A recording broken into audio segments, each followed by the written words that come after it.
وجدتنا وجدتنا ومشايخنا ومشايخ مشايخنا وفرضات كبرهم من الأرواح والدينا وأهلكم وأمتنا وأمتكم وأمات المسلمين عامة وأن الله يتفشل برحمة الجنة وأن الله يعيد علينا من بركاتهم وأسرارهم وأنوارهم وبركاتنا في الدين والدنيا والآخرة وأن الله يطول أعمالنا أعمالكم في طاعة الله ورسوله مع لطف العافية بذي سيدنا محمد صلى الله عليه وسلم خير البرية بسر أسرار الفاتحة أعوذ بالله من الشيطان الرجيم بسم الله الرحمن الرحيم الحمد لله رب العالمين الرحمن الرحيم مالك يوم الدين إياك نعبد وإياك نستعين اهدنا الصراط المستقيم صراط الذين أنعمت عليهم غير المغضوب عليهم ولا الضالين آمين. Bismillahirrahmanirrahim. Bismillahirrahmanirrahim. Nawaitu ta'alluma wa ta'lima wa tadabbura wa tadhkira wa naf'a wal intifa'a wal ifadata والاستفادة والحث على التمسك بكتاب الله وسنة رسوله والدعاء إلى الهدى والدلالة على الخير ابتغاء وجه الله ومرضاته وقربه وثوابه. Alhamdulillahi rabbil alamin wassalatu wassalamu ala asyrafil anbiya wal mursalin sayyidina wa nabiyina wa qudwatina wa maulana Muhammad ibn Abdillah wa ala alihi wa sahbihi ajma'in. Subhanaka la ilma lana illa ma 'allamtana innaka antal alimul hakim. Rabbi shrah li sadri wa yassir li amri wahlul 'uqdatam min lisani yafqahu qawli. Amin ya rabbal alamin. Syukur alhamdulillah pada kesempatan malam hari ini kula kali panjenengan sedaya masih bisa bermuajah, masih bisa berkumpul, berjumpa di majelis yang insya Allah penuh barokah ini dalam keadaan sehat walafiat. Alhamdulillah Allah Subhanahu wa Ta'ala sekali lagi memberikan kepada kita kesempatan nikmat umur panjang, sehat walafiat, dan insya Allah kita semuanya digolongkan oleh Allah Subhanahu wa Ta'ala sebagai hambanya yang muttaqin. Amin ya rabbal alamin. Amin. Salawat dan salam semoga tetap terhaturkan terhadap junjungan kita baginda besar Muhammad sallallahu alaihi wasallam, yang mana berkat beliau, berkat Nabi Muhammad sallallahu alaihi wasallam kita ini oleh Allah Subhanahu wa Ta'ala diberikan titel yang terbaik, yaitu kuntum khairu ummatin. Kita ini sebagai umat yang terbaik yang pernah Allah ciptakan, yang pernah Allah Subhanahu wa Ta'ala turunkan di muka bumi ini, barokah kanjeng Nabi Muhammad sallallahu alaihi wasallam. Ma'asyiral hadirin wal hadirat, Bapak Ibu yang dimuliakan oleh Allah Subhanahu wa Ta'ala, yang saat ini sedang offline maupun online melalui Zoom meeting. Mudah-mudahan kita semuanya senantiasa diberkahi oleh Allah Subhanahu wa Ta'ala. Amin. Pada kesempatan malam ini kita masih melanjutkan pembahasan kita tentang kitab shalah, bab masalah tentang sholat. Yang mana minggu sebelumnya kita sudah membahas tentang bagaimana keutamaan dan kelompok-kelompok orang yang sholat. Pada malam hari ini kita masih berkaitan dengan pembahasan minggu lalu terkait dengan masalah sholat. Terkhusus nanti malam hari ini tentang pembahasan aqdal sholat, udur-udur di dalam sholat, yang mana sholat itu setiap hari sudah kita lakukan, sudah kita laksanakan, dan sebagaimana yang sudah kita maklumi dan ketahui bersama, bahwasanya hukum sholat ini adalah fardhu, wajib kita laksanakan bagi setiap muslim ataupun mukmin, laki maupun perempuan, umat Kanjeng Nabi Muhammad, semuanya wajib menjalankan sholat lima waktunya.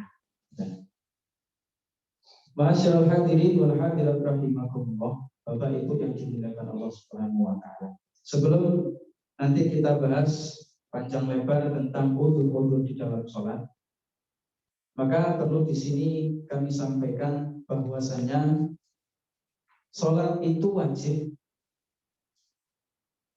Akan tetapi sholat itu karena wajib, maka setiap kita harus senantiasa berusaha menjaga waktu-waktu sholat. Dan dalam pelaksanaannya pun kita harus berusaha untuk senantiasa membagus-bagusi, memperbaiki daripada sholat kita. Baik itu rukun qauli maupun rukun fi'li. Baik itu rukun yang berupa ucapan, doa dalam sholat itu, ataupun gerakan-gerakan ketika kita sholat. Sebagaimana yang sudah kami sampaikan minggu lalu, ketika kita ini memperbaiki, berusaha membagus-bagusi sholat kita, maka sholat itu kelak ketika yaumul qiyamah akan berjumpa dengan kita dengan kondisi yang terbaik, dan sholat itu akan bisa menyelamatkan kita dari azabnya Allah Subhanahu wa taala. Amin.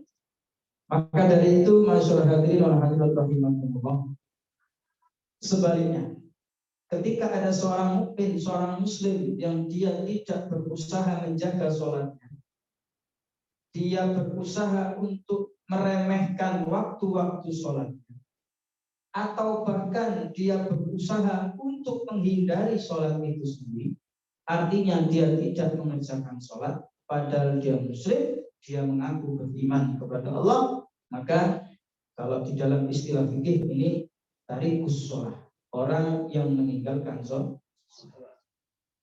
Di dalam kitab Al-Kabair, kitab Al-Kabair, dosa-dosa besar.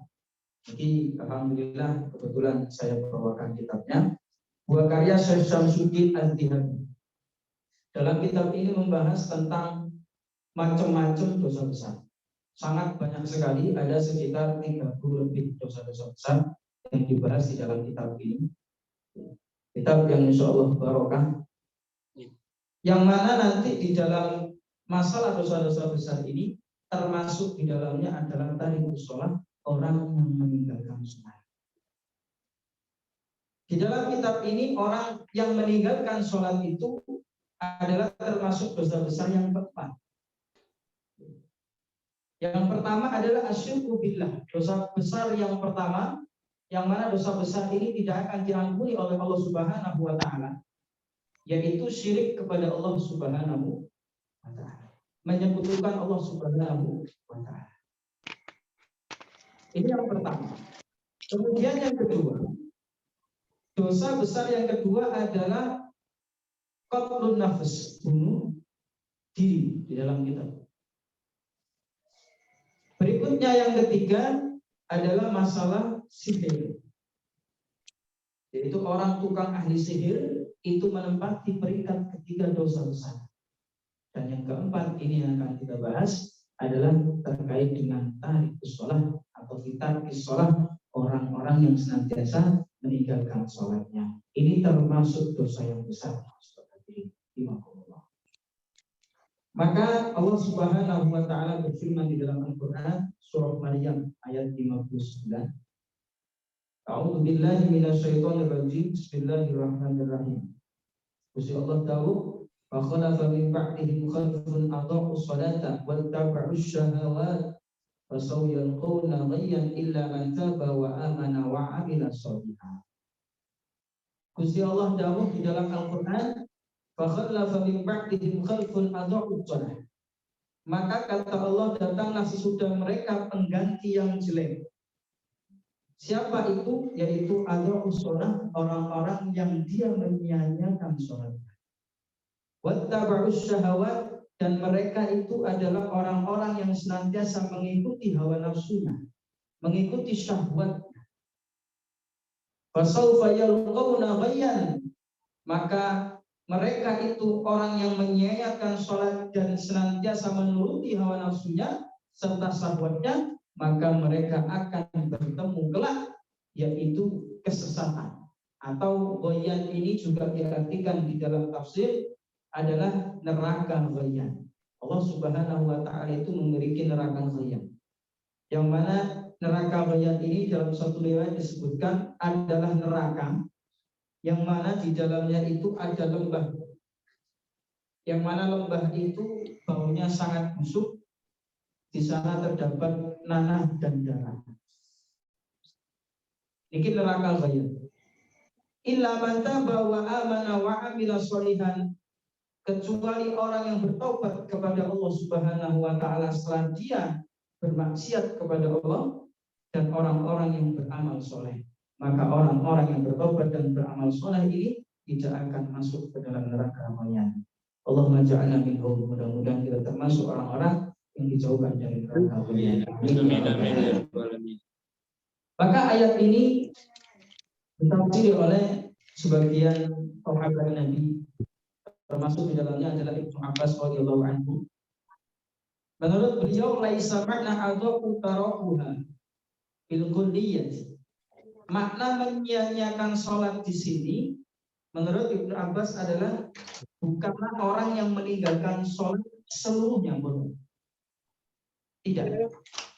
Walakin akhbaruha an awqatiha. Orang yang dikatakan adha'us shalah di dalam ayat ini menurut Ibnu Abbas apa? Orang yang dia itu senantiasa sering istiqomah mengakhirkan waktu-waktu sholat. Orang yang menyia-nyiakan sholat. Jadi bukan orang yang meninggalkan sholat semua, betul maksudnya. Termasuk adalah orang yang sering mengakhirkan waktu sholat. Waqala Sa'id bin Musayyab, berkata sahabat Sa'id bin Musayyab, ya Imam Mu'tajar rahimahullah ta'ala, yaitu Imam Abu Hanifah, wa alla yusalli adh-dhuhra hatta ya'ti al-'asr, yaitu maksudnya adalah orang yang dia itu sholat zuhurnya mepet-mepet waktu asar. Wala yusalli al-isya wala yusalli al-asra ila al-maghrib. Tidaklah dia sholat asar kecuali dia mepet waktu maghrib. Wala yusalli al-maghrib ila al-isya, dan tidaklah dia sholat maghrib kecuali mepet waktu isya. Wala yusalli al-isya ila al-fajr, dan tidaklah dia sholat isya kecuali dia mepet dengan waktu fajar. Faman mata huwa wa huwa musbirun ala hadhihi al-halah wa lam yatub wa ahadahu Allah bi ghayyin. Barang siapa orang yang mati dengan kebiasaan yang seperti ini terus-menerus, dia senantiasa mengakhirkan waktu sholatnya dalam keadaan ini, wa lam yatub, dan dia tidak bertobat kepada Allah, wa adahu Allah bi ghayyin, maka Allah Subhanahu wa taala mengancam dia dengan neraka ghayyin. Alhamdulillah. Apa itu neraka ghayyin? Neraka ghayyin tadi wa huwa wadin fi jahannam ba'id qat'ihi khabithu ta'am, yaitu lembah di dalam neraka jahanam yang jauh dalam dan itu tidak enak baunya, busuk baunya. Di dalamnya ada nanah dan darah. Maka Allah Subhanahu wa taala di dalam ayat yang lain mengatakan, fawailul lil musallin alladzina hum an shalatihim sahun, sungguh celaka bagi orang-orang yang dia lalai di dalam sholatnya. Yaitu siapa? Ayyadhafiru, yaitu orang yang melalaikan, melupakan waktu sholatnya. Wa mutahawanun biha, dan orang yang meremehkan sholatnya. Maka orang yang seperti ini akan Allah Subhanahu wa taala ancam dengan neraka. Alhamdulillah. Sudah kita bahas bahwasanya yang termasuk dimaksud dengan adha'us shalah, dengan orang-orang yang menyia-nyiakan waktu sholatnya adalah orang yang dia itu senantiasa mengakhirkan waktu sholat. Dengan orang itu membiasakan dirinya dengan mengakhirkan waktu sholat, maka ini akan memunculkan azab Allah Subhanahu wa Ta'ala bagi orang tersebut. Dan ketahuilah ma'asyiral hadirin wal hadirat rahimakumullah, Kanjeng Nabi pun nanti dawuh al-ahdul ladzi bainana wa bainahum shalah faman tarakaha faqad kafara. Bahwasanya yang membedakan antara kami dengan orang-orang yang dia itu tidak beriman, yaitu dibedakan antara orang yang sholat dan orang yang meninggalkan sholat. Orang yang meninggalkan sholatnya maka dia telah kafir, kata Rasulullah SAW. Maka Allah Subhanahu wa Ta'ala sekali lagi mengancam orang-orang yang memang mereka itu senantiasa meninggalkan atau mengakhirkan waktunya. Sebab orang yang sholat di awal waktunya, masyaallah hadirin, ini adalah termasuk amalan yang dicintai oleh Allah dan amalan yang paling afdal. Saat itu Kanjeng Nabi ditanya oleh seseorang, ya Rasulullah, ayyul a'mali ahabbu ila Allah Ta'ala fil Islam. Wahai Kanjeng Nabi, saya mau tanya, amalan apa yang paling Allah cintai di dalam Islam ini? Maka Rasulullah menjawab, qala as-salatu di waktunya, yaitu sholat di dalam waktunya, menjaga rukunnya. Wa man taraka shalah fala dina lahu. Orang yang meninggalkan sholatnya maka dia enggak memiliki agama. Artinya Islamnya akan mardud, ditolak oleh Allah Subhanahu wa Ta'ala. Wassalatu imaduddin, sedangkan sholat itu sendiri merupakan tiang agama. Ma'asyiral hadirin wal hadirat rahimakumullah. Dari keterangan yang ringkas ini, maka karena sholat itu pembeda antara kita umat Islam dengan orang kafir. Orang kafir itu tidak sholat, maka kalau ada orang muslim tidak sholat, kata Rasulullah, maka dia sama dengan orang kafir. Orang yang tidak sholat ini bagaimana? Tadi sudah kita bahas juga, adalah orang yang dia senantiasa menyia-nyiakan waktu sholat, senantiasa takhir waktiha, dia senantiasa mengakhirkan waktu-waktu sholat. Maka monggo kula kali panjenengan sedaya supados kula kali panjenengan sedaya niki boten termasuk tergolong orang-orang yang aqdus sholat, menyia-nyiakan sholatnya, maka monggo kita senantiasa untuk tidak sering-sering mengakhirkan waktu sholat. Baik karena kesibukan dunia atau yang lainnya maksudnya.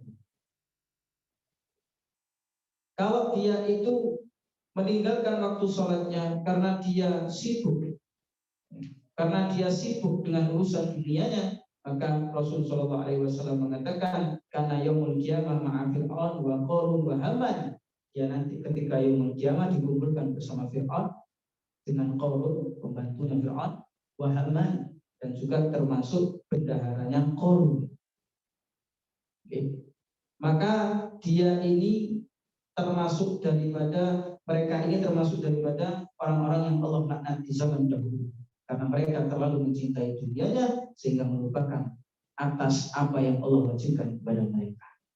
Orang yang sibuk akan pekerjaannya sehingga melalaikan waktu sholat, maka kelak dikumpulkan oleh Allah bersama mereka. Na'udzubillah min ya Allah. Kalau kali panjenengan ini kadang lagi sempurna yang damel kerja, aku malah sing pasar, niku kadang waktu sholat keteteran.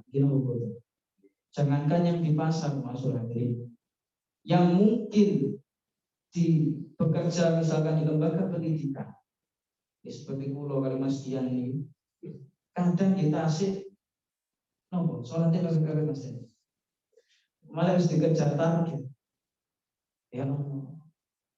Tapi kita harus memaksa diri kita untuk untuk kita ini senantiasa menjaga waktu sholat kita.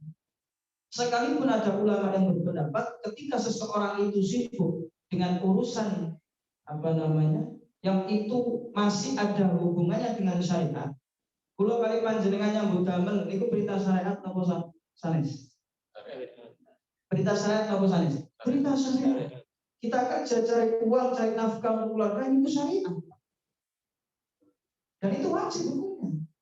Sholat wajib. Maka ada ulama yang mengatakan kalau orang disibukkan dengan kerjaannya karena untuk niatnya menafkahi keluarganya, ini masih ditolerir,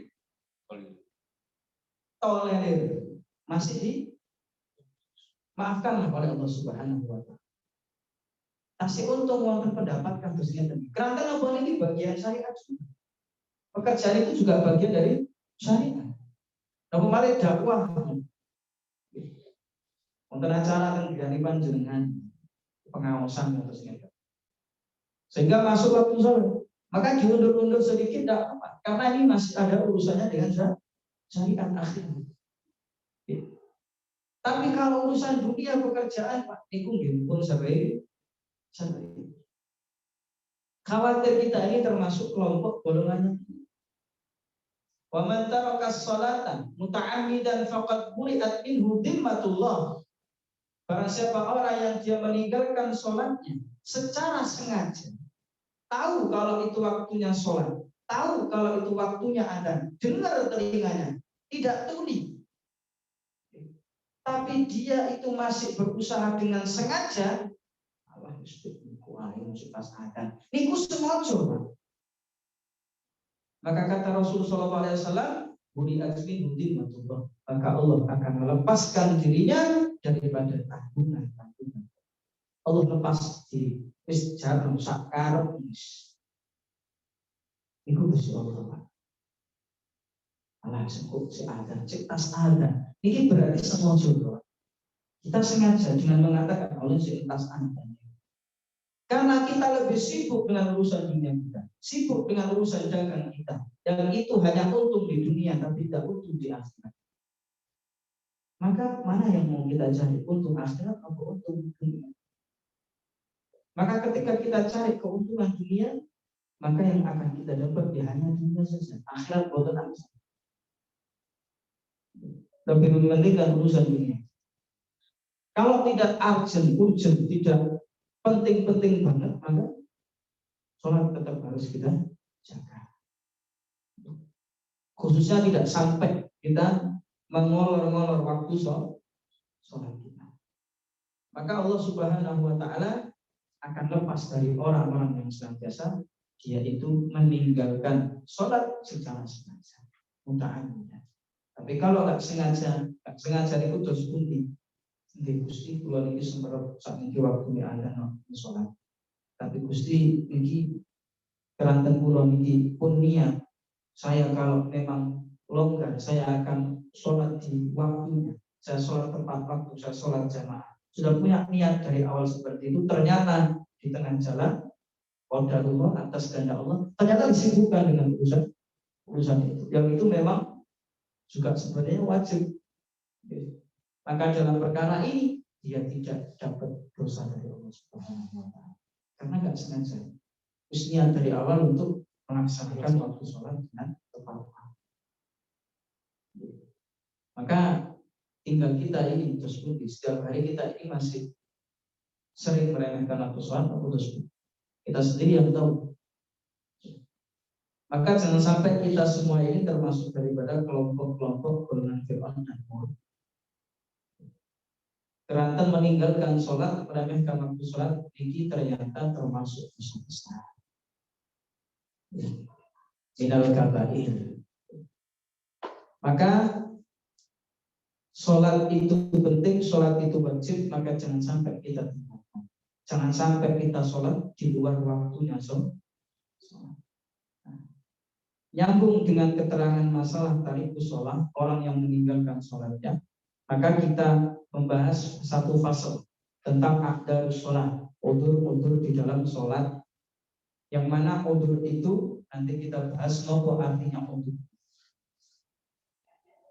Faslun membahas bab fasal fi bayani ma la malata minasyar'i ala ta'khiris sholati an waqtiha bisababihi. Satu fasal keterangan pembahasan yang mana yang menerangkan tidak akan dicela, tidak akan berdosa seseorang yang dia mengakhirkan sholat atas waktunya karena disebabkan udzur. A'dzarus shalah itsnan. Udzur-udzurnya sholat itu ada 2. Kita bahas dulu terkait dengan arti daripada udzur. Al-a'dzar jam'u udrin bidzal littiba'i wa sukuniha. A'dzar dalam bahasa Arab itu termasuk jamak, bentuk jamak daripada kata udzur. Mungkin panjenengan Bapak Ibu mungkin sering mendengar istilah udzur. Udzur. Napa udzur niku, Pak? Bu. Udzur niku napa? Oh, saya lagi udzur. Napa udzur niku? Udzur niku kalau kita artikan secara gampang, udzur niku halangan. Halangan. Menurut ulama, udzur niku apa? Al-asya'ul lati tarfa'u dunub as-salati bi ta'khiriha an waqtiha. Udzur niku adalah segala sesuatu yang mengangkat dosa, yang menghilangkan dosa, ya, daripada orang yang sholat, dia mengakhirkan waktunya. Saya ulangi lagi, udzur niku segala sesuatu yang bisa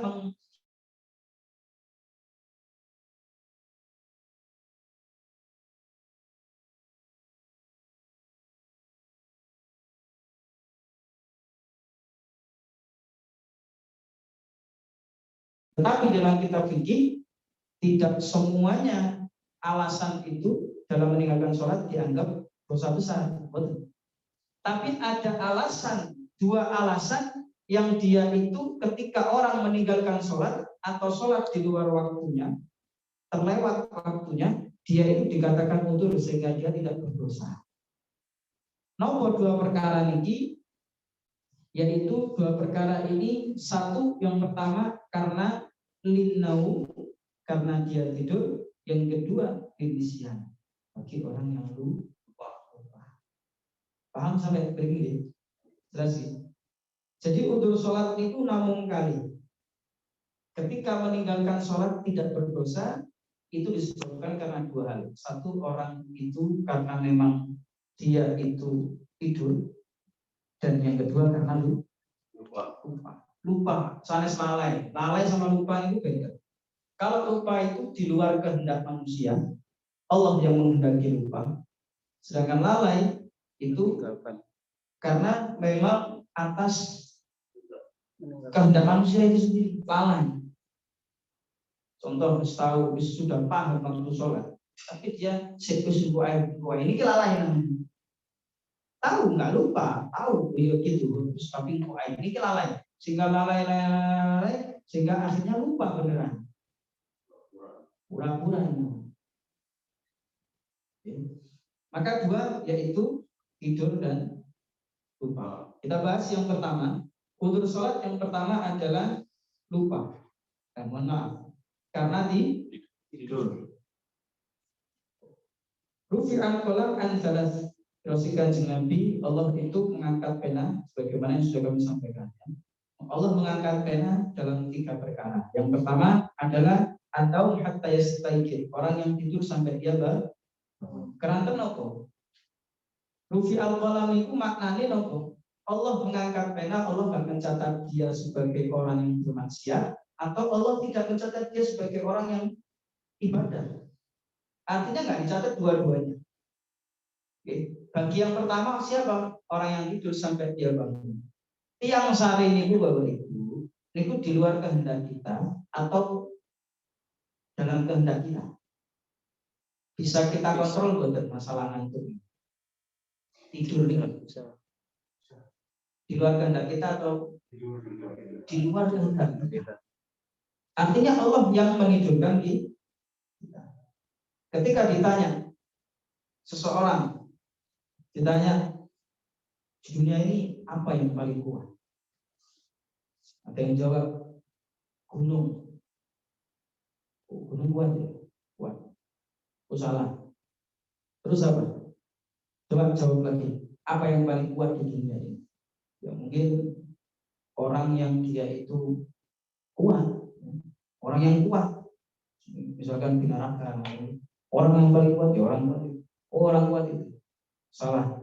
Ya terus apa jawabannya? Yang paling kuat di dunia ini adalah rasa ngantuk. Sakuat-kuat tiang, lek wis kena ngantuk saged nahan mboten.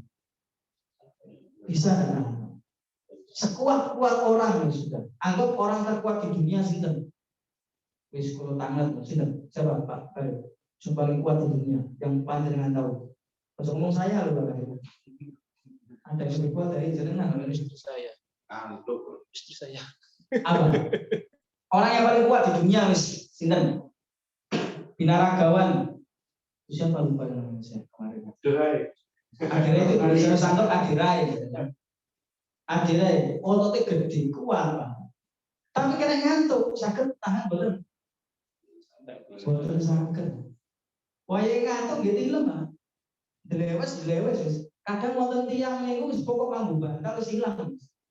Gledak ditu wis ngono silang wis. Disopok, silang bisa toko Surabaya bisa. Niku ngantuk. Paling kuat di dunia ini adalah rasa ngantuk. Orang kalau sudah ngantuk sudah tidur. Siapa yang menciptakan ngantuk itu? Allah. Maka ngantuk itu makhluknya Allah Subhanahu wa taala. Namanya ngantuk. Jangankan kita ini kerja ngantuk tidur. Pengajian itu ngantuk itu iloso. Kenapa begini? Heran bulan ini. Jadi kalau pinternya setan. Kadang kalau setan itu orang di dalam jalan ketaatan itu bukan itu. Maka setan itu pinter, mesti dulu bisa. Ini ngantuk dulu. Jumatan itu duluan. Ini Masya Allah. Jumatan ini duluan. Dekat dulu ke Abdul. Ini ke Abdul. Rukunnya kurang. Kalau di karaoke nggak nambah. Oh kalau di karaoke nggak ada. Iya. Masya Allah. Itu karena setan. Setan maksudnya. Ya Allah. Pengajian apa ngantuk? Pengajian ngantuk. Sih ada yang salah. Sebenarnya mikir betul. Banyak pikir. Ya setannya kabur. Ya setannya kabur. Kadang setan itu mikir loh. Setan itu makhluk yang paling pintar. Ya ada riwayat mengatakan setan itu adalah makhluk yang paling cerdas, paling pintar, paling alim dari manusia yang paling alim. Itu setan. Yes. Setan itu adalah makhluk yang paling alim. Apa yang nggak diketahui setan? Tahu setan. Syariat Allah tahu, cuma mereka melakukan. Karena setan ini termasuk dulu penghuni surga lah, pinter setan itu kan? Nek boten pinter, boten sadar ngakali 10 kali panjenengan. Gila mungkin? Ayo coba, kalau kita lebih pintar dari setan, nggak mungkin kita tertipu dengan bisikan setan. Jangankan orang yang ahli maksiat, kita yang ahli taat pun mungkin bisa alhamdulillah sholatnya bisa kena dan mana masjid, itu setan pinter. Timbul rasa ujub, rasa ingin menunjukkan sesuatu dari keutamaan amalannya. Bangga di masjid ini, kenal aku kalau singa. Timbul perasaan gimana begitu? Manusia itu sifat dasarnya. Ketika dia itu, kita nggak berbicara orang yang ahli maksiat, orang yang taat saja, orang alim juga masih tertipu dengan amalannya tertipu. Pikir kalau aku masih tidak ada. Oh, aku soalnya yang paling wakil itu mas. Timbul perasaan itu. Setan. Oh, bilang ini setan. Allah ibadahnya itu paling tak sholat Tuhan. Aku sholat Tuhan petang rakaat. Mereka kan dari segi penampilan. Pikir rupanya tidak mau jadi, itu tak tahu sholat. Terus tak mau 11 nanti.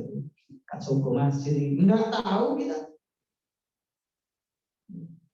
Setan. Pintar setan.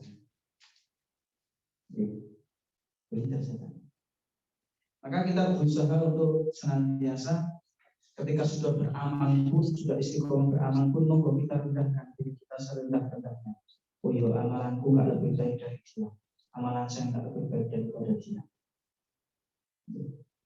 Bisa jadi dia di sholat tahajudnya setiap hari, saya nggak pernah sholat tahajud. Kadang mau melihat orang itu, jadi kita nggak meremehkan, tidak istihza, tidak meremehkan orang lain.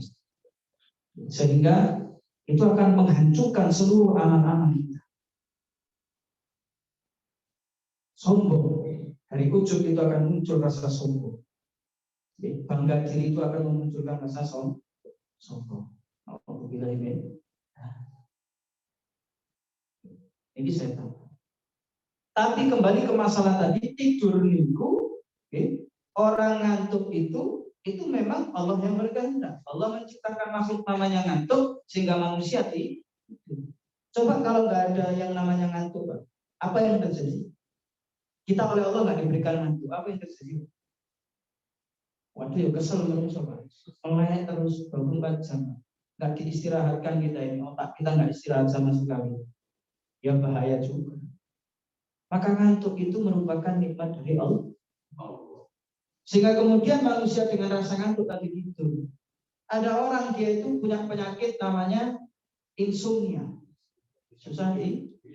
Wonten tembling. Wonten nggih. Ibu wonten sing insomnia. Gak ada insomnia mboten. Wonten. Insyaallah mboten Bu nggih. Sehat sedaya nggih. Alhamdulillah. Yang insomnia itu udah siksa, Pak. Tilang, lebar, mengkurap, terus kemudian miring, mengkurap aneh, gulung-gulung, macet kayak gitu, Pak. Nikmat ngantuknya dicabut oleh Allah. Mboten saya kayak gitu, Pak. Oleh karena ngantuk tidur itu makhluknya Allah dan itu di luar kehendak manusia. Sehingga ngantuk tidur itu merupakan udzur yang ada di dalam diri manusia. Kita nggak bisa mengontrol ngantuk tidur itu, Pak. Kita nggak bisa memastikan berapa jam kita tidur. Gila begitu. Kalau bisa ya Pak, saya tidur sekarang, saya pengen nanti 2 jam kemudian saya bangun, truk otomatis bangun. Apa maksudnya? Karena Allah yang menggerakkan itu semua. Maka an-naum ini merupakan udzur yang pertama di dalam orang yang meninggalkan sholatnya. Maksudnya apa? Ai idalam yata'adda bihi. Maksudnya orang tidur itu dengan catatan tidak ceroboh tidurnya. Maksudnya tidak ceroboh terus pun di lam yujawazul hadda bihi, tidak melewati batasnya. Oke, lam yujawazil hadda bihi, tidak sampai melewati batas tidurnya. Maksudnya batas waktu sholat. Falau tayaqqadha min naumihi wa qad baqiya min waqtil fariidah ma la yas'u illa du'a aw ba'dahu fala yajibu qadha fawran. Kalau seandainya ada orang yang bangun dari tidurnya tapi sudah terlewat waktu yang fardu, anggap panjenengan tilem, kula kali panjenengan iki tilem waktu zuhur, tapi tidurnya ini sebelum waktu zuhur, anggap waktu zuhur sekarang jam 11.19, itu zuhur. Panjenengan tilem jam 11 pas, kan sebelum waktu zuhur. Tilem jam 11, maka kemudian bangun-bangun, nah kok ternyata di dalam kitab ini disebutkan bangun itu waktunya mepet sampai waktu asar. Yang mana malaya sawila wudu au ba'dahu. Yang mana mepetnya waktu sholat itu hanya cukup untuk orang berwudu. Mungkin asar kurang 5 menit misalnya. Hanya cukup untuk wudu. Maka orang yang seperti ini fala yajibu qadha fawran, tidak wajib untuk segera mengqadha salat. Tidak wajib segera, nggih. Qadhanya tetap wajib, tapi tidak wajib segera. Paham maksudnya ini? Nah, baik. Walau baqiya minal waqti ma yas'al wudu wa duna raqatin wa lahu salatun fa'itatun qaddamatil kal fa'itah 'alal hadirah. Ini sih keterangan yang bagus. Maka kalau seandainya ada seseorang dia itu kemudian bangun dan kemudian bangunnya sampai terlewat waktunya, Yang mana cukup hanya sekedar wudhu tadi atau hanya cukup 1 rakaat. Nututi 1 rakaat mawon, maka walahu sholatun fa'idatun, dan dia masih memiliki sholat yang fa'idah. Nah ini, nopo sholat fa'idah? Sholat fa'idah itu sholat yang dia harus qadha. Paham? Qaddamatil kal fa'idah ala hadirah. Maka dalam kondisi yang seperti itu, dia wajib mendahulukan yang fa'idah ketimbang sholat hadirah. Sholat hadirah niku nopo? Sholat yang dia itu mau masuk waktu berikutnya. Contoh, contoh. Ada seseorang tidurnya jam 1 misalkan, jam 1 siang tidur. Masuk waktu zuhur nopo mboten Ibu? Masuk. Nah, kalau contoh yang pertama tadi sebelum waktu kan. Ini masuk waktu. Jam 1 siang mungkin jam istirahat, istirahat kerja, mungkin capek, ngantuk atau apa, sehingga orang ini merasa, aduh, kesel, saya tak layan diri. Tapi sholat itu saya abot, karena capek, ngantuk juga, tidur kan, jam 1 tidur, setengah jam, maksudnya setengah jam tak tangi terus sholat. Di sholat lihat, nah kok ternyata di dalam kok sampai mepet waktu asar. Anggap waktu asar jam ini sekarang. Jam 14.35 kalau itu ya. Anggap asar 14.35. Maka dia bangun 14.30. Asar kurang 5 menit. Wah, mepet ya kaget. Bisa asar dulu. Wah, kurang 5 menit. Terus dia wudhu. Setelah wudhu dia sholat. Sholat apa? Zuhur kan? Sisa 5 menit nih wow. Maka sholat zuhur yang tadi itu namanya sholat fa'idah. Sholat fa'idah. Fa'idah itu sholat yang harusnya diqadha. Karena kan nggak cukup waktunya. Layak waktu, tidak cukup waktunya, tidak luas waktunya. Cuma 5 menit setelah wudhu, kemudian sholat takbiratul ihram, Allahu Akbar, baca Fatihah selesai sampai 1 rakaat, berdiri lagi, Allahu Akbar. Azan asar kan? Allahu Akbar, asar. Ini saya sholat dulu loh. Paham nih, gitu? Kasih sholat dulu. Maka dos pundi dalam kondisi seperti ini, panjenengan batalkan atau dilanjutkan sholatnya, lanjutkan. Menurut karena ini kategori sholat fa'idah. Dilanjutkan tetap sisa rakaatnya tadi sampai selesai salam, dan baru kemudian sholat asar. Nah, sholat asar di sini adalah waktu hadirah. Paham ya? Fa'idah niku sholat yang harus diqadha tadi, sholat zuhurnya, paham? Sedangkan hadirah adalah sholat yang waktu asar. Karena masuk waktu asar. Jelas ini. Jadi sholat zuhur yang dikerjakan di waktu asar. Paham? Nah, sholat zuhurnya istilahnya apa wau? Sholat fa'idah. Sedangkan sholat asarnya sholat hadirah. Sholat hadirah, maksudnya hadirah ini ya waktu itu. Waktu hadir sholat asar. Nah, baik. Karena kenapa kok dalam kondisi seperti tadi kok yang didahulukan adalah sholat zuhurnya, kok nggak sholat asar? Kan kita tahu tadi bangun kurang 5 menit sholat asar. Aduh kurang 5 menit gak nuntut iki. Wis tak kodo ae wis ngenteni asar tak sholat asar dhisik. Nah ini sing mboten asar. Paham ya? Karena harus mendahulukan sholat fa'idah. Kenapa? Li'anna sahibatal waqt sharatit fa'idatan aidan akhdan mimma qaluhu man annahu launa wal ada ahina idin qasdal ada al hakiki. Jadi karena waktu yang saat itu dimiliki sahibul waqtnya siapa? Waktu sholat apa? 14.30 niku sahibul waqte napa? Yang memiliki waktu sholat zuhur napa asar? Masih zuhur 14.30 Pak. 14.30 masuk waktu asar napa zuhur. Maka istilahnya sahibul waqt yang memiliki waktu jam 14.30 tadi adalah waktu zuhur. Maka zuhurnya dulu yang dikerjakan, faidahnya dulu. Jadi buatan ansal tidak boleh kita terus tahu kurang 5 menit kan untuk tinggal sholat zuhur. Ya wis lah, Kok ngenteni asar, tak sholat asar dulu, baru tak kotor sholat dulu. Niku mboten asar. Jelas sampai begini. Jelas. Jadi sholat faitahnya dulu dikerjakan sampai selesai, baru sholat asar, berdiri lagi kotor sholat duhurnya. Jelas ini? Jelas. Pak Arif paham ya? Paham. Untuk kodoknya itu apa 4 rakaat juga? Sama. Sama. Kodok sama 4 rakaat. Kodok niku, ini banyak orang salah paham. Kodok itu kapan waktunya? Apakah harus di waktunya?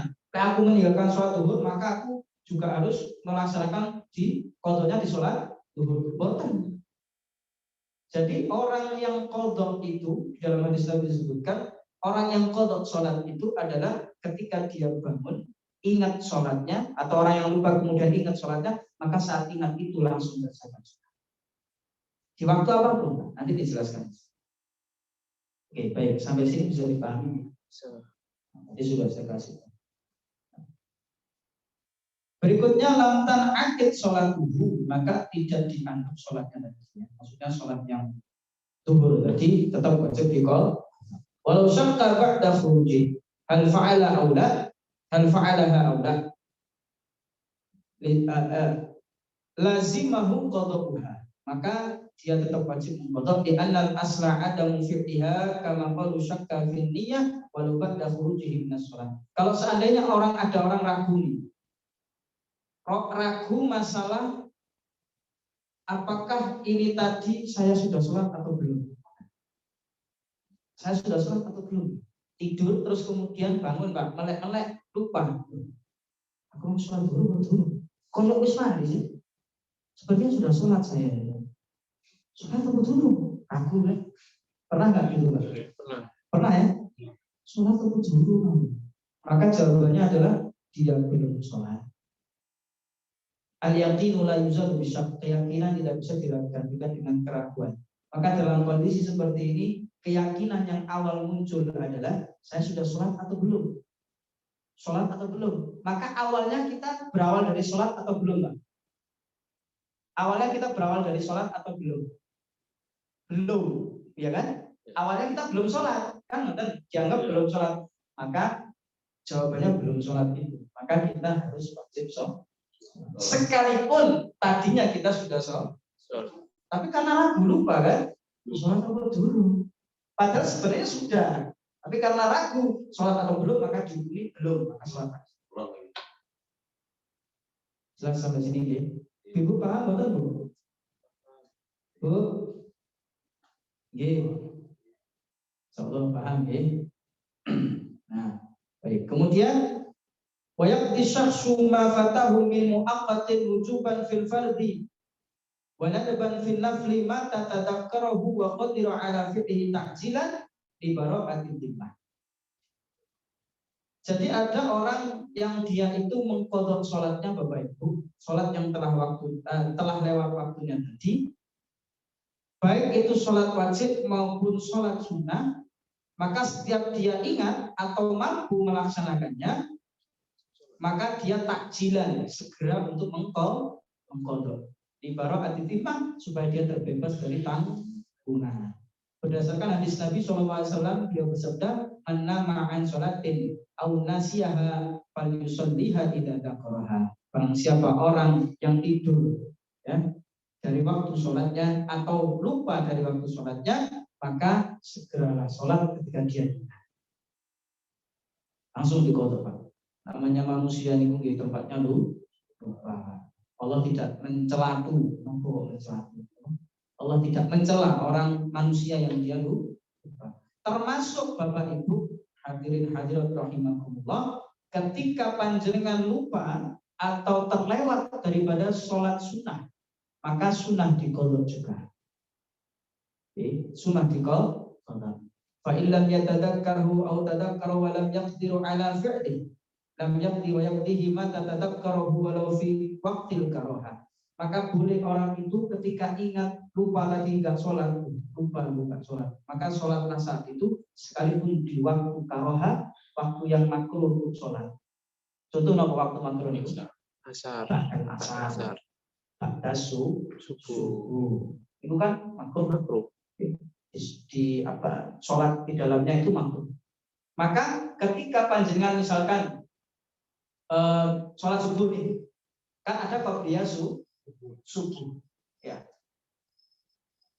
Rakaatil fajr khairun minad dunya wa ma fiha. 2 rakaat fajar itu sebelum fajar itu lebih baik dari dunia dan seisinya, kata Rasulullah. Maka utama kita sholat dulu sebelum sholat subuh. Karena tadi mungkin lupa atau mungkin terlambat, panjenengan mungkin radikawanen bangunnya, datang ke masjid buru-buru, itu sekolah, Allahu Akbar, panjenengan buru-buru, sehingga nggak sempat sholat qobliyah subuh. Langsung aja sholat subuh. Buat urusan penting akan sih mau, karena ini sunnah. Sholat saja sudah, sholat subuh selesai, salam, assalamualaikum, zikir, mantun, baru panjenengan berdiri lagi, niatkan panjenengan qadha sholat sunnah qobliyah subuh. Bisa Pak. Apakah dapat pahala? Tetap. Paham ya? Dan termasuk orang yang dia itu biasa sholat sholat sunnah duha, terus terlewat sampai waktunya zuhur, terus biasa istiqomah. Tapi waktu itu mungkin karena lupa atau apa, sehingga dia terlewat waktu duhanya, maka boleh diqadha. Boleh diqadha. Karena biasa, terbiasa istiqomah seperti itu. Sekalipun itu di waktu yang karoha, di waktu yang dimakruhkan oleh Allah Subhanahu wa Ta'ala. Namun ada catatan, intadakar waqtal khutbah intana'a alaih fa yu'akhiruhu lima ba'da shalah wa in kanatil jum'ah tuqdatu lan jum'atan. Perhatikan ini. Jadi seandainya orang tadi ingat, oh ya Allah, aku mangkul sholat subuh. Ini anggap sholat Jumat, pas Jumatan. Yang maksudnya kasusnya ini ketika khutbah Jumat. Pas khutbah Jumat, kan ini, ya Allah, mangkul sholat subuh, ya Allah, istighfar. Maka apakah dia saat itu harus mengqadha sholatnya saat itu? Maka jawabannya karena Jumatan itu wajib, khutbah itu wajib, maka dengarkan khutbah dulu, terus kemudian ikuti sholat Jumatnya, baru kemudian panjenengan mengqadha sholat subuhnya. Jadi nggak segera ketika khutbah Jumat. Kan keterangan sebelumnya itu tadi sekalipun di waktu yang makruh boleh, tapi di khusus di Jumat itu tidak boleh. Wal mubadiratu ilal qada'i nafli sunnah, maka bersegera mengqadha sholat itu termasuk di sholat sunnah itu hukumnya sunnah. Wa kadza ilal fardhi in fata bi udrin wa illa wajibat. Begitu pula sholat fardu ketika terlewat waktunya karena udzur tadi, karena dia tidur, maka dia boleh mengqadha sholatnya. Baik, sampai sini. Termasuk keterangan yang tadi saya sampaikan, illa fi ma yuttaru ilaihi kanaumin aw muhnatin man talzamu muhnatuhu.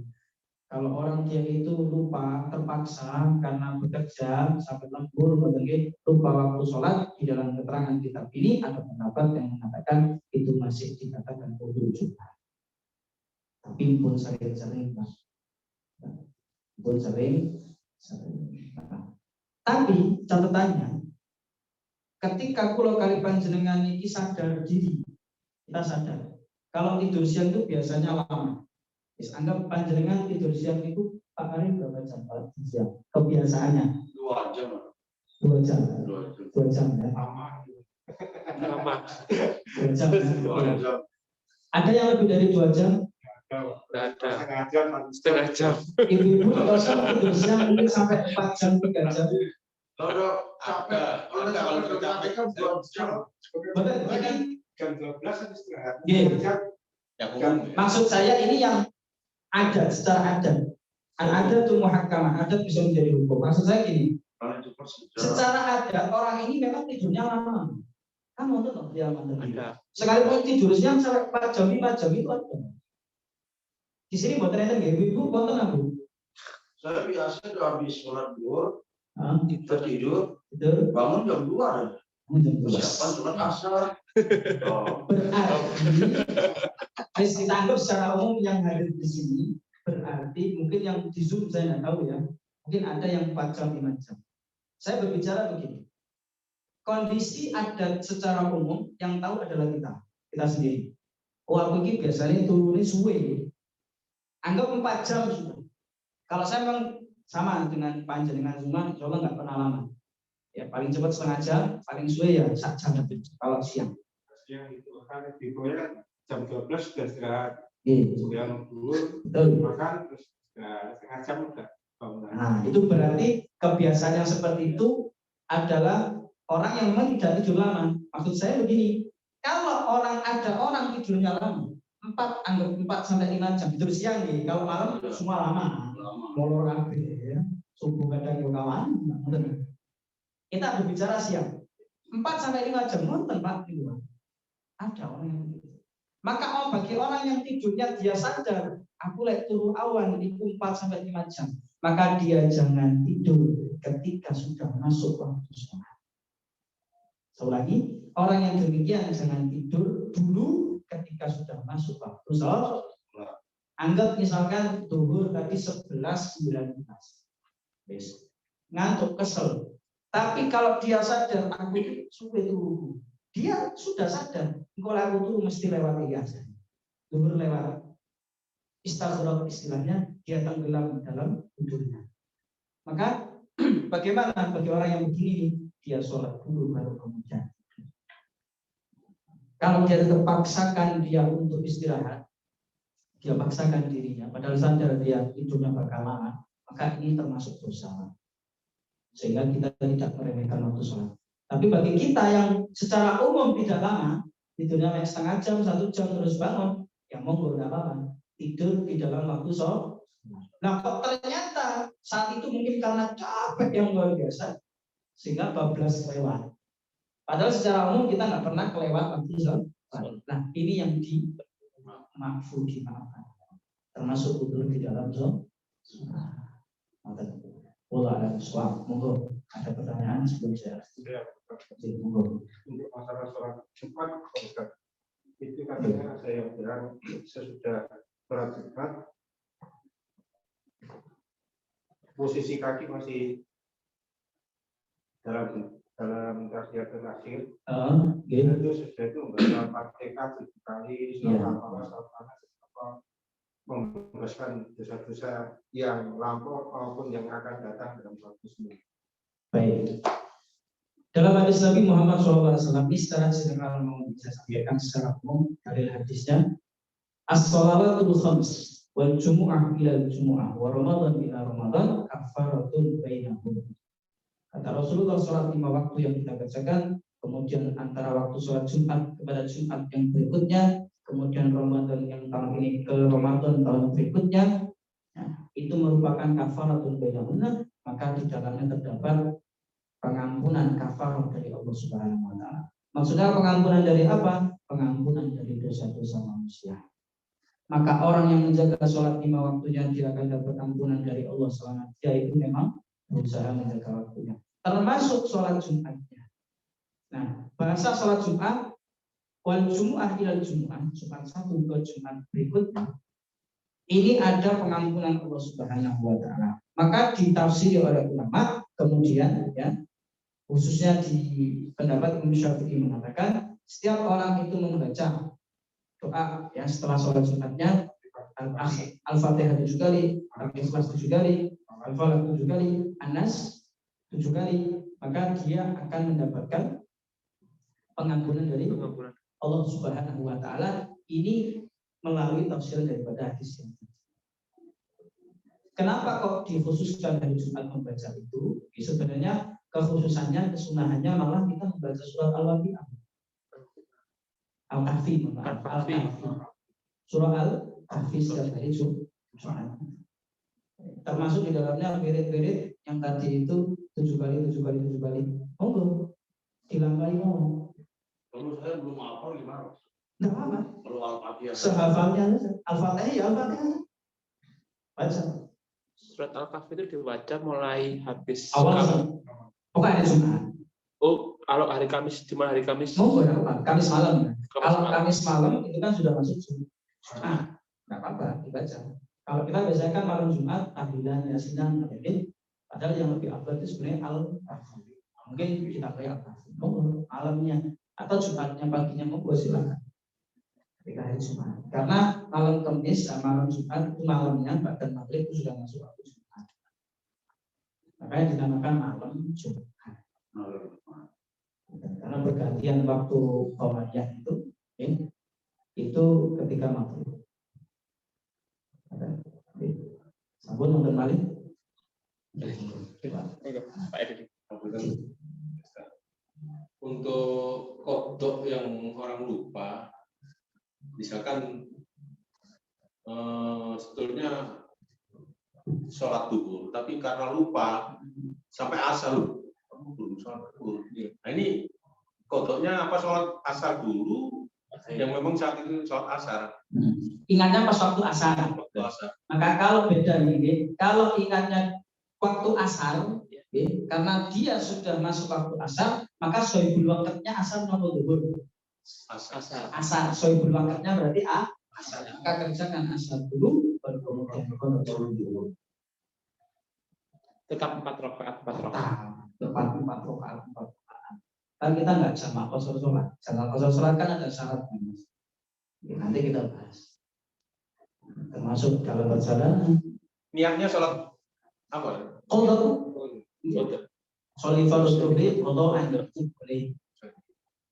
Qadar niat qadar. Kan kalau adaan atau adaannya diganti qadar, itu adaan itu kan sendiri dan waktu itu. Tapi kalau qadar diganti dengan qadar. Dengan bahasa qadar terkenal. Andaikan sholat sunnah tapi niatnya double. Baik.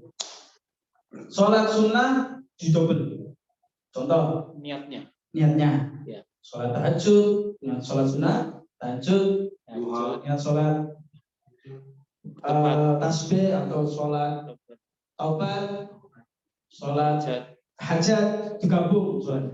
Itu sholat sunnah tahajud, wa tasbih, wa hajat, wa taubah. Bagaimana niatnya? Apakah boleh sholatnya? Tetap dapat keutamaan fadilah sholat sunnah. Menggabungkan sholat sunnah. Tapi lek panjenengan menggabungkan sholat fardu buat dengan kamu tadi. Sholat fardu dhuhri wal asri wal maghrib wal isya. Wah ini repot ini Pak. Jenengan ikut madhab sinten. Tapi tetap 2 rakaat yang sunat-sunat yang double. Tetap. 2 rakaat salam, 2 rakaat salam. Tambah lagi nanti seperti itu 3 rakaat salam. Sampun wonten malih. Ibu yang di Zoom mungkin banyak yang hadir. Oh 7. Maksudnya Ibu bagi Mas Arif. Kemarin kan dalam perjalanan. Nah, saya kan sama Iqbal saja. Nah, sehingga mau sholat. Tapi saya ikut aja nih. Nah, langsung dari sholat duhur langsung ke asar 2 rakaat. Itu sholat apa namanya Ustaz? Sholat asar. Nah, kan ke Jenengan sholat asar. Sholat duhur. Jamaah masih. Nah, terus di musola nih di duhur dulu mungkin waktunya mepet mau sholat asar tapi langsung ke sholat asar tapi kami udah 2 rakaat. Sudah apa namanya? sudah masuk asar apa belum? Belum. Sudah masuk asar atau belum waktu itu? Udah lewat. Belum. Perjalanan jauh. Perjalanan jauh ya. Perjalanan jauh. Oh baik, itu sholat jamak qasar. Oh gitu. Jamak itu menggabungkan, qasar itu meringkas. Ya, qasar itu meringkas sholat yang 4 rakaat menjadi 2. Nah, makanya saya nggak tahu itu aja ya. Nanti akan pembahasan ini masalah jamak qasar sholat nanti kita bahas juga. Oh gitu. Nah, jadi jamak itu menggabungkan 2 sholat, zuhur dengan asar digabung dalam satu waktu, maghrib dengan isya dalam satu waktu. Subuh bagaimana? Nggak ada pasangan, Pak. Jadi subuh itu tidak boleh dijamak dan nggak boleh dikosor. Subuh luru tak kosor dari siji. Yo, Pak. Maghrib telu siji setengah. Jadi rokok, Pak. Assalamualaikum. Siji setengah sama. Ya boten. Jadi yang dikosor, yang diringkas itu jumlah sholat yang 4 jadi 2. Korting, Pak. Diskon 11. Shopee. Saya ikut aja. Izin ini berkenan dengan jamak apa tadi kosor yang ini kebetulan rekan kita yang dari Surabaya ke sini sholat berjamaah. Dia selaku musafir mengimami. Nah, saya sendiri waktunya sholat ikut makmum dan makmum. Hanya dia itu kerjakan 2 rakaat, saya ini sebetulnya 4 rakaat ini. Baik. Tidak boleh sholat sama Pak, sehingga panjenengan harus sholat sendiri karena dia sholatnya adalah musafir, dia jamak dan kosor sholat. Maka kalau dibalik misalkan panjenengan yang jadi imam, karena panjenengan yang mungkin panjenengan jadi imam, ini orang yang musafir makmuman dengan panjenengan, benar? Maka ini masih diperbolehkan. Nanti dengan syarat setelah salam dia berdiri lagi kan dari untuk sholat yang kedua.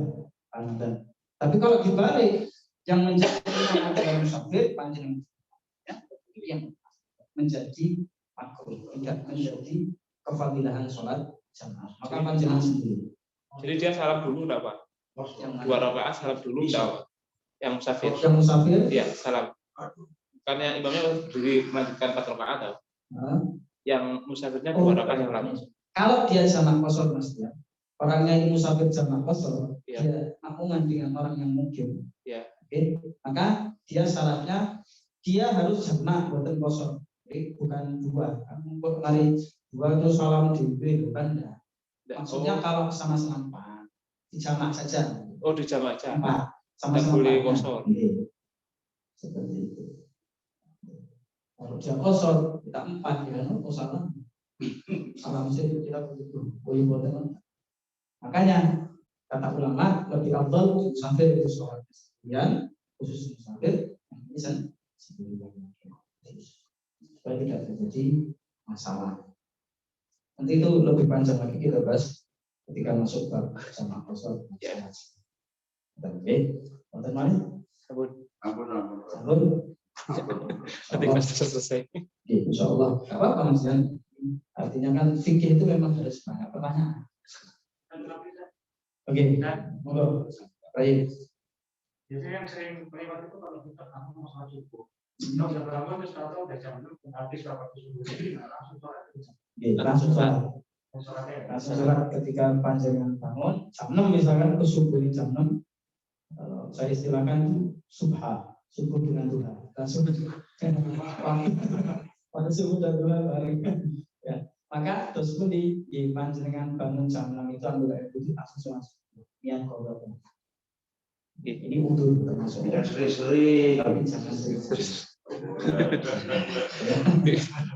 Kemarin Pak ketemu. WA dulu malam-malam mau tidur. Kalau kita lanjut di depan ini sudah masih banyak keterangan, kita masih lanjut babin lagi di depan insyaallah. Amin.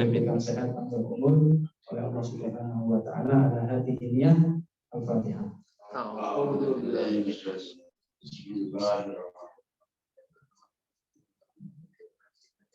Karena terkorban kita ini dan tersebut akhirnya itu akhirnya ini akan tertahu dulu. Amin. Amin. Assalamualaikum warahmatullahi wabarakatuh. Waalaikumsalam warahmatullahi wabarakatuh. Silakan Bapak.